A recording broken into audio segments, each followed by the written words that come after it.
नमस्कार, बहुत स्वागत है आप सबका। मैं पुनीत पाठक और आप देख रहे हैं मेरा मध्य प्रदेश।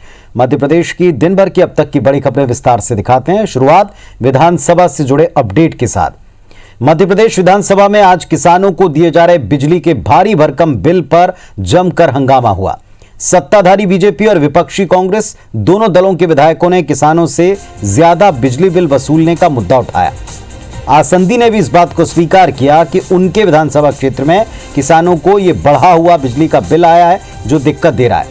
मंत्री के जवाब के दौरान कांग्रेस विधायकों ने किसानों को अधिक बिजली बिल देने का आरोप लगाया, जिसके बाद सदन में हंगामे के हालात बने। आसंदी से मामले की जांच कराने के आदेश के बाद ऊर्जा मंत्री प्रद्युम्न सिंह तोमर ने जांच कराने का आश्वासन दिया है। प्रश्नकाल के दौरान सोहागपुर से बीजेपी विधायक विजय पाल सिंह ने यह सवाल किया कि सिंचाई के लिए तय पावर के बिल के बजाय ज्यादा हॉर्स पावर के बिल थमाए जा रहे हैं। बिल जमा न करने पर बिजली कंपनी के अफसर किसानों को धमका तक रहे हैं।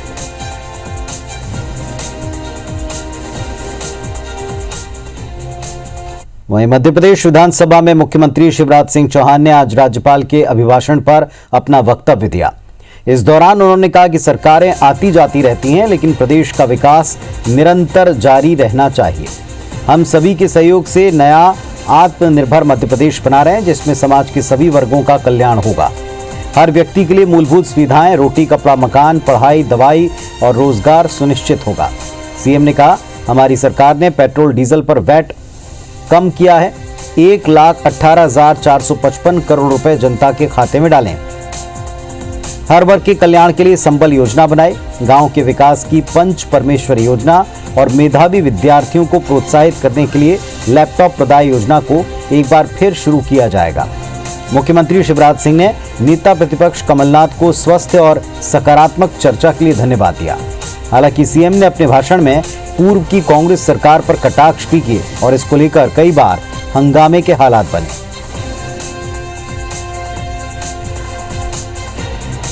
मुख्यमंत्री जी हमारे सदन के नेता हैं और उनके भाषण के बीच में जिस तरीके से टोका-टोकी हुई, सदन की परंपराओं का निर्वहन नहीं हुआ। आज उनका भाषण मध्य प्रदेश को जो राज्यपाल के अभिभाषण पर माननीय मुख्यमंत्री जी का जवाब हुआ, वो हमारे मध्य प्रदेश के विकास के लिए एक नई ऊर्जा प्रदान करेगा। राज्यपाल जी के अभिभाषण पर कृतज्ञता पर बहस हुई थी, उस पर उत्तर देते हुए माननीय मुख्यमंत्री शिवराज सिंह चौहान जी ने भारतीय जनता पार्टी की सरकार का आत्मनिर्भर मध्य प्रदेश का रोडमैप तैयार किया। और चलिए भोपाल का रुख करते हैं। हमारे सहयोगी सुधीर दंडोतिया इस वक्त हमारे साथ में जुड़ रहे हैं। सुधीर, आज का दिन जिसमें मुख्यमंत्री का वक्तव्य और इसके अलावा किसानों के बिल का मुद्दा सबसे ज्यादा गूंजा, बताएं, पूरा अपडेट दें। देखिए पुनीत, बिल्कुल काफ़ी अहम कार्रवाई आज मध्य प्रदेश विधानसभा की गई। राज्यपाल के अभिभाषण पर मुख्यमंत्री शिवराज सिंह चौहान ने अपना जवाब दिया, उनका वक्तव्य भी सामने निकल कर आया। पर लेकिन उससे पहले प्रश्नकाल की कार्रवाई के दौरान दो महत्वपूर्ण ऐसे विषय रहे थे जिनको लेकर हंगामे की स्थिति कहीं ना कहीं बनती नजर आई। किसानों के बिजली के बिल को लेकर जो है कांग्रेस की ओर से जो सवाल किया गया था प्रश्नकाल के दौरान, उसके जवाब में हंगामा आज काफ़ी ज़्यादा देखने को मिला। और खासकर अगर बात करें तो किसानों से जिस तरीके से बिजली के बिलों की राशि वसूलने के लिए जो अभियान चलाया गया था, किसानों की जो मोटरसाइकिल और ट्रैक्टर को जब्त किया गया था, उसको लेकर कांग्रेस के जो विधायक थे उन्होंने काफी ज्यादा हंगामा किया। हालांकि इस पूरे मामले पर बाद में बिजली विभाग के जो मंत्री हैं, ऊर्जा मंत्री हैं प्रद्युम्न सिंह तोमर, उन्होंने जांच कराने के आश्वासन दिए और साथ ही साथ ये भी कहा कि किसानों को परेशान करने वाले अगर कर्मचारी सामने निकल कर आते हैं इस पूरी जांच के दौरान तो उनके खिलाफ कार्रवाई भी की जाएगी। इसके अलावा इंदौर के अंदर कृषि बीमा कॉलोनी के अंदर जो टावर लगे थे नगरीय निकाय क्षेत्र के अंतर्गत, वहां पर तेजी से कैंसर के मरीजों की बढ़ती संख्या को लेकर एक सवाल लगाया गया था। इसको लेकर भी जो नगरीय प्रशासन मंत्री है भूपेंद्र सिंह, उन्होंने भी जांच का आश्वासन दिया। आज विधानसभा के अंदर कई जो समितियां थी उनका गठन किया गया था, उसका ऐलान भी विधानसभा आसंदी की ओर से किया गया था। साथ ही साथ अशासकीय संकल्प भी जो है वो विधानसभा के अंदर पेश की है। कटनी को जंक्शन बनाने को लेकर वहां के जो स्थानीय विधायक है विजय राघवगढ़ के संजय पाठक, उन्होंने एक अशासकीय संकल्प आज विधानसभा के अंदर पेश किया। इसके अलावा जो ओटीटी प्लेटफॉर्म पर जो कंटेंट परोसा जाता है, जिसको लेकर बीजेपी के सीनियर विधायक यशपाल सिंह सिसोदिया उन्होंने ओटीटी कंटेंट के दौरान जो सजा या फिर किसी तरीके का जुर्माना करता है, ये अधिकार राज्य सरकारों को देने के लिए एक अशासकीय संकल्प जो है विधानसभा के सदन में पेश किया। पर आज सदन की सबसे महत्वपूर्ण कार्रवाई मुख्यमंत्री शिवराज सिंह चौहान का राज्यपाल के अभिभाषण पर जो वक्तव्य था वो रहा। इस दौरान मुख्यमंत्री ने न केवल पिछली कांग्रेस सरकार की जो कांग्रेस सरकार के समय का जो कार्यकाल था उसको लेकर जो कटाक्ष किए थे उसके दौरान हंगामा देखने को मिला, बल्कि पिछले 11 महीने की जो बीजेपी की सरकार है उस दौरान जो कामकाज किए गए कोरोना काल को लेकर उनका भी जिक्र आज अपने अभिभाषण के वक्तव्य के दौरान किया गया था। हालांकि इस दौरान जो है मुख्यमंत्री शिवराज सिंह चौहान और पूर्व मुख्यमंत्री कमलनाथ दोनों कई बार आमने सामने निकल कर आए। खासकर अगर बात करें तो कांग्रेस के कार्यकाल को लेकर जिस तरीके से मुख्यमंत्री शिवराज सिंह चौहान ने सवाल उठाए उसका पूर्व मुख्यमंत्री कमलनाथ ने न केवल जवाब दिया बल्कि मोदी के जो जिक्र राज्यपाल ने अपने अभिभाषण के दौरान किया था, जिसका जिक्र कमलनाथ ने कहा था कि उन्हें शायद यह लग रहा था कि लोकसभा के अंदर वो बैठे हुए हैं, आज उसका भी जवाब मुख्यमंत्री शिवराज सिंह चौहान की ओर से दिया गया। उनका कहना था कि प्रधानमंत्री नरेंद्र मोदी की जो छवि है, जो नाम है, उनका हवा मंडल इतना बड़ा है कि बार बार उनका नाम लिया जाए तो ये भी कम है। यानी कि कहना होगा कि जो पूर्व मुख्यमंत्री कमलनाथ राज्यपाल के अभिभाषण के दौरान जो सवाल उन्होंने उठाए थे उनका एक एक करके जवाब मुख्यमंत्री शिवराज सिंह चौहान के द्वारा दिया गया था। पर लेकिन जब कांग्रेस की सरकार के समय कटाक्ष किया गया तो हंगामे की स्थिति जो है विधानसभा के अंदर देखने को मिली। इस दौरान सदन की कार्रवाई भी लगभग बातें होती हुई नजर आई। पुनीत, चलिए, तो आज सत्ता पक्ष विपक्ष दोनों एक्टिव दिखाई पड़े हैं। एक बड़ा मुद्दा किसानों को लेकर रहा और बाकी मुख्यमंत्री के जवाब में बहुत सारे बिंदुओं पर कई बार बहस के हालात बने। शुक्रिया आपका पूरी जानकारी के लिए। भोपाल से एक बड़ी खबर है, कैबिनेट की मीटिंग इस वक्त चल रही है। शिवराज कैबिनेट की ये काफी अहम मीटिंग है। बजट पेश होने से पहले कैबिनेट की मीटिंग है जिसमें कई सारे मुद्दों पर चर्चा हो रही है। अनुपूरक बजट पर भी बातचीत हो सकती है। तो कैबिनेट की बैठक इस समय भोपाल में चल रही है। बजट पेश होना है प्रदेश का और इसके पहले कैबिनेट की मीटिंग में कई अहम मुद्दों पर बातचीत चल रही है।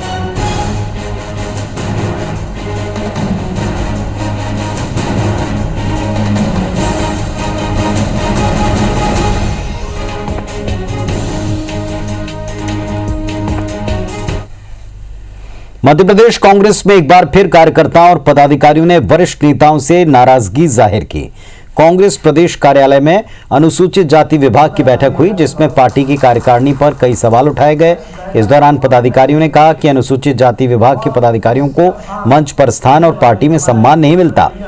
बैठक को संबोधित करते हुए एनएसयूआई प्रदेश अध्यक्ष और कांग्रेस विधायक विपिन वानखेड़े ने यहां तक कह दिया कि यदि हक नहीं मिले तो लड़ना चाहिए, यदि राजनीति में स्थान और सम्मान नहीं मिलता तो वरिष्ठों से छीनना पड़ता है। बैठक में पूर्व मुख्यमंत्री और राज्यसभा सांसद दिग्विजय सिंह, पूर्व मंत्री सज्जन सिंह वर्मा समेत कई वरिष्ठ नेता मौजूद थे।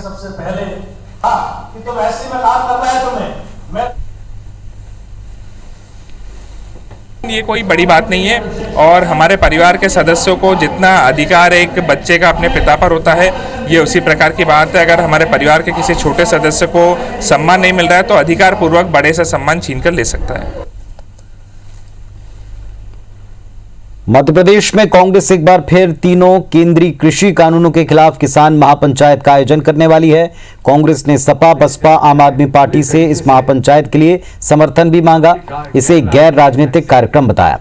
कांग्रेस नेता दिग्विजय सिंह ने भोपाल में प्रेस कॉन्फ्रेंस कर बताया कि आयोजन को लेकर प्रदेश कांग्रेस अध्यक्ष कमलनाथ से चर्चा हो चुकी है। आने वाली 4 मार्च को रतलाम से इसकी शुरुआत हो जाएगी। फिलहाल 4, 5 और 6 मार्च को आयोजनों का खाका तैयार है। महापंचायत के लिए मंच नहीं बनेंगे, ट्रैक्टर ट्रॉलियों को जोड़कर सभा का आयोजन होगा। कांग्रेस ने अब तक 26 किसान संगठनों का समर्थन मिलने का दावा भी किया। हिंदू महासभा से भी इसमें समर्थन मांगा गया। दिग्विजय सिंह ने बताया कि आयोजन में किसी भी दल या संगठन का झंडा नहीं लगेगा। किसानों के आंदोलन को 90 दिन बीत गए। आंदोलनकारी किसानों को पाकिस्तानी खालिस्तान समर्थक, नक्सली तक कहा गया, लेकिन फिर भी किसानों का हौसला नहीं गया। दिग्विजय सिंह ने कहा कि दिल्ली के लाल किले उपद्रव कांड में किन संगठनों का हाथ है, इसकी जांच होनी चाहिए। हम लोगों ने यह तय किया है कि पूरे तरीके से हम ये गैर राजनीतिक ढंग से किसान महापंचायत कराएंगे और रतलाम से हम शुरू करेंगे। इस बारे में मेरी कमलनाथ जी से बात हुई है। समाजवादी पार्टी के श्री गौरी सिंह यादव बहुजन समाज पार्टी के रमाकांत पिप्पल, इन सब से बातचीत हुई है। उन्होंने सबने सहमति दी कि वे इसमें अपने कार्यकर्ताओं को निर्देश देंगे शामिल होने के लिए। सीएम शिवराज सिंह ने आज दीनदयाल अंत्योदय रसोई योजना के दूसरे चरण में नवीन 100 रसोई केंद्रों का वर्चुअल शुभारंभ किया। साथ ही योजना की निगरानी के लिए बनाए गए पोर्टल का भी लोकार्पण किया। योजना को लेकर एक ऐप बना है जिससे रसोई केंद्र की लोकेशन पता चल पाएंगी। खनिज विकास निगम और एमएसएमई विभाग ने रसोई योजना के लिए 10-10 लाख रुपए की राशि दान की है। कार्यक्रम भोपाल के मिंटो हॉल में रखा गया, जहां से सीएम शिवराज ने इंदौर, उज्जैन, मुरैना, धार और छतरपुर जिले के रसोई केंद्रों के लाभार्थियों से वर्चुअली संवाद किया। सीएम शिवराज सिंह ने अपने संबोधन में कहा कि हमारी सरकार सबकी है, लेकिन जो सबसे ज्यादा गरीब हैं वो हमारे लिए सबसे पहले हैं।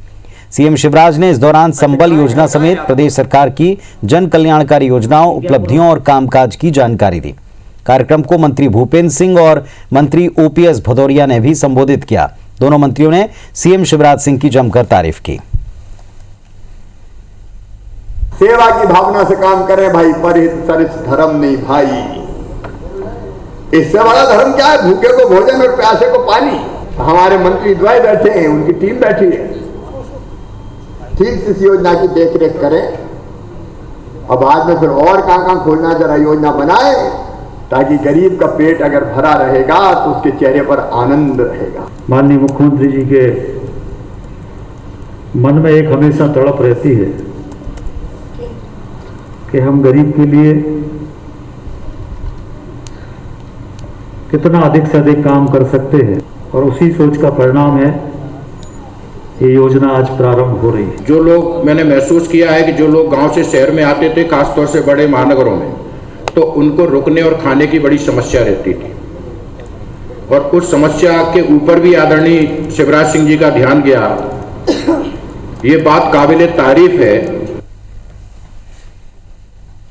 ग्वालियर में कल सांसद विवेक शेजवलकर की राज्यसभा सांसद ज्योतिरादित्य सिंधिया से मुलाकात होगी। इस मुलाकात के एक दिन पहले आज सांसद विवेक शेजवलकर जयभान सिंह पवैया से मिलने उनके घर पहुंचे। दोनों नेताओं के बीच बंद कमरे में 45 मिनट तक आगामी नगर निगम चुनाव और हवाई अड्डे के साथ साथ हवाई सेवाओं के विस्तार पर बातचीत हुई है। सूत्रों के अनुसार बीजेपी के इन दोनों दिग्गज नेताओं के बीच विकास कार्यों के श्रेय लेने की होड़ के मामले में लंबी चर्चा हुई। दोनों नेताओं ने श्रेय की राजनीति को लेकर मची खींचतान पर चिंता भी जाहिर की। फिलहाल ये मुलाकात चर्चा का विषय बनी हुई है। हालांकि शेजवलकर इस मुलाकात को सामान्य बताते हैं, लेकिन बातों ही बातों में कई इशारे भी वो कर रहे हैं। दीनदयाल नगर में हमारा जो आजीवन सेवा निधि का हम लोगों ने काफी लोगों के घर गए थे, तो पवैया जी के अभी में क्या, तो इसको कोई कांग्रेस किसी तरह से कुछ उसमें से अर्थ निकालने की जरूरत नहीं है।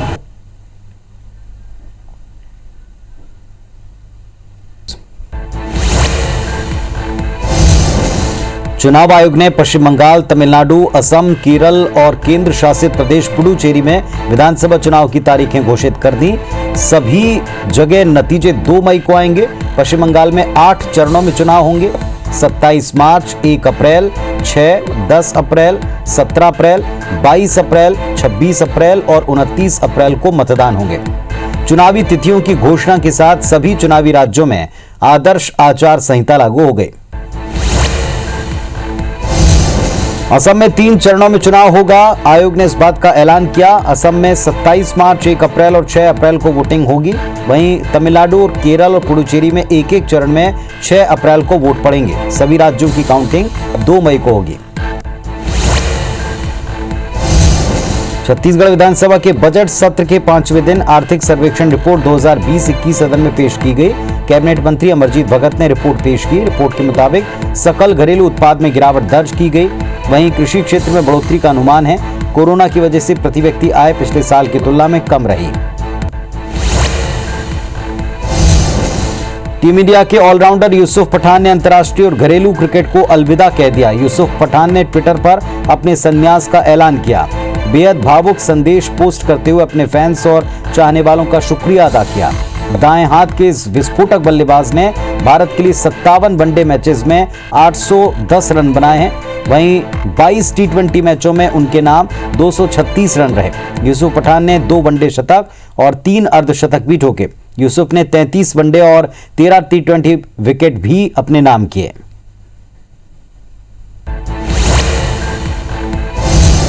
मध्य प्रदेश में मुख्यमंत्री शिवराज सिंह ने आज भोपाल के मिंटो हॉल से दीनदयाल अंत्योदय रसोई योजना के दूसरे चरण की शुरुआत करते हुए 100 रसोई केंद्रों का वर्चुअली लोकार्पण किया। साथ ही मुख्यमंत्री ने रसोई केंद्रों के लाभार्थियों से संवाद किया। 52 जिला मुख्यालयों और 6 धार्मिक स्थलों से रसोई संचालित होगी। कुछ अन्य खबरें देखते हैं। इंदौर में कोरोना काल में इम्यूनिटी बढ़ाने की दवा के नाम पर ड्रग्स माफिया ने ड्रग्स को बेचा। 70 करोड़ की MDMA ड्रग्स मामले में अब एक और नया खुलासा हुआ है। सदर बाजार इलाके के रहने वाले ड्रग्स पेडलर रईस ने झुग्गी झोपड़ी बस्तियों में बच्चों को नशे का आदी बनाने के लिए इम्यूनिटी बढ़ाने की दवा के नाम पर ड्रग्स बेच दी। रईस ने पूरे कोरोना काल में कोरोना से बचाव की दवा के नाम पर MDMA ड्रग्स को बेचा है। उसने अपना निशाना निचली बस्तियों, गरीब वर्ग के ऐसे लोगों को ज्यादातर बनाया जो आसानी से दवा के नाम पर भ्रमित हो सकते हैं। रईस ने होटल, जिम, पब बस्तियों में ड्रग्स सप्लाई करने के लिए पैडलर्स की एक चेन बना दी। उसने दवा के नाम पर करीब 100 से अधिक लोगों को ड्रग्स का शिकार बनाया। रईस का मुंबई, इंदौर, हैदराबाद के गैंग से कनेक्शन है, जिसके बाद पुलिस ने इंदौर समेत अन्य राज्यों में बड़ी कार्रवाइयां की थी। लगभग 2 दर्जन से ज्यादा ऐसे आरोपियों पर कार्रवाई की जा चुकी है और न सिर्फ यहाँ बल्कि दूसरे राज्यों में भी कार्रवाइयां की गई हैं। जहां जहां इनके तार जुड़े हैं उन सारे तारों को काट दिया गया है। तो इसलिए अब हम भविष्य के लिए सतर्क रहें। पुलिस बहरहाल इसको बड़े स्तर पर कार्रवाई के साथ साथ युवाओं में जागरूकता के लिए भी अहम प्रयास कर रही है। और भोपाल से एक बड़ी खबर है। पशुपालन विभाग का नाम बदल गया है। पशुपालन विभाग का नाम पशुपालन एवं डेयरी विभाग होगा। राज्यपत्र में शासन ने इसकी अधिसूचना जारी कर दी है। तो पशुपालन एवं डेयरी विभाग अब नया नाम होगा पशुपालन विभाग का। राज्यपत्र में शासन ने इसको लेकर अधिसूचना जारी कर दी है।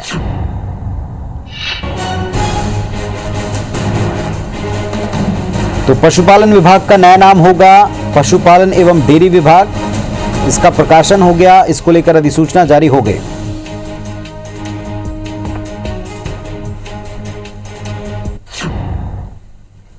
मध्य प्रदेश सरकार का एंटी माफिया अभियान लगातार चल रहा है। प्रशासन के निशाने पर ऐसे लोग हैं जो सरकारी जमीन पर अतिक्रमण कर बैठे हैं। आपको तस्वीरें दिखाएंगे। पहली तस्वीर इंदौर की, जहां पुलिस ने 20,000 के इनामी भूमाफिया दीपक जैन के रिश्तेदारों से पूछताछ की। अलग अलग टीम ने घर को चारों तरफ से घेरा मगर कोई सुराग नहीं मिला। दूसरी तस्वीर ग्वालियर की, जहां अभी तक बड़े कॉलोनाइजर के खिलाफ कार्रवाई नहीं की गई, जिन्होंने सैकड़ों अवैध कॉलोनियां बसा दी, जबकि कई अवैध कॉलोनियां ऐसी हैं जो सरकारी जमीन पर ही काटी गई। अब प्रशासन का कहना है कि लिस्ट तैयार हो गई है, जल्दी एक्शन दिखेगा।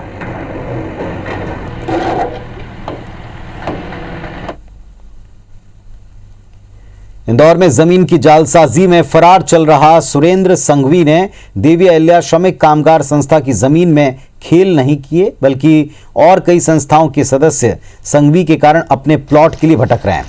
जिला प्रशासन ने संस्था से जुड़ी हर एक पहलू की जांच कर कार्रवाई का फैसला किया। वहीं सबसे पहले अयोध्यापुरी श्री राम पुष्प विहार के प्लॉट धारकों को उनका हक दिलाया जा रहा है। दरअसल देवी अहिल्या श्रमिक कामगार सहकारी संस्था की कॉलोनी अयोध्यापुरी में 367 प्लॉट हैं। शासन ने कॉलोनी की जमीन को दोबारा खरीदने वालों पर कार्रवाई शुरू की, जिसके बाद वहां की जमीन खरीदने वालों ने अपनी जमीन सरेंडर करना शुरू कर दिया।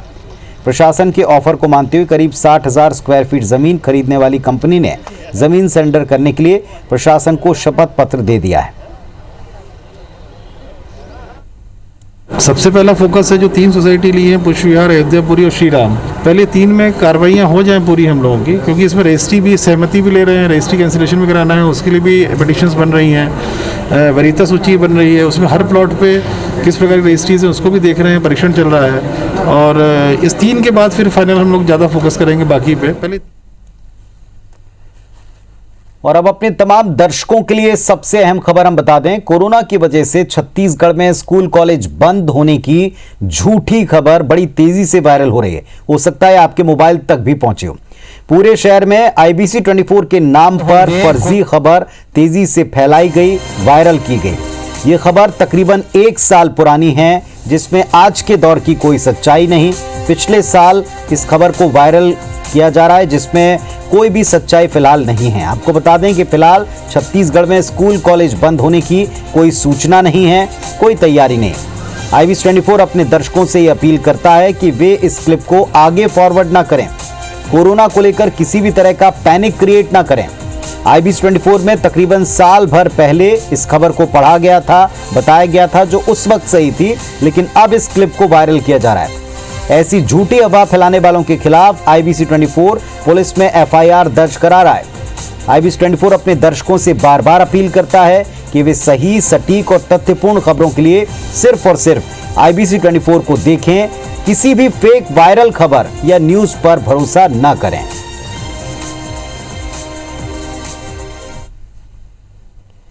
तो इस बुलेटिन में फिलहाल इतना ही। तमाम खबरों और अपडेट्स के लिए आप देखते रहिए IBC 24। नमस्कार।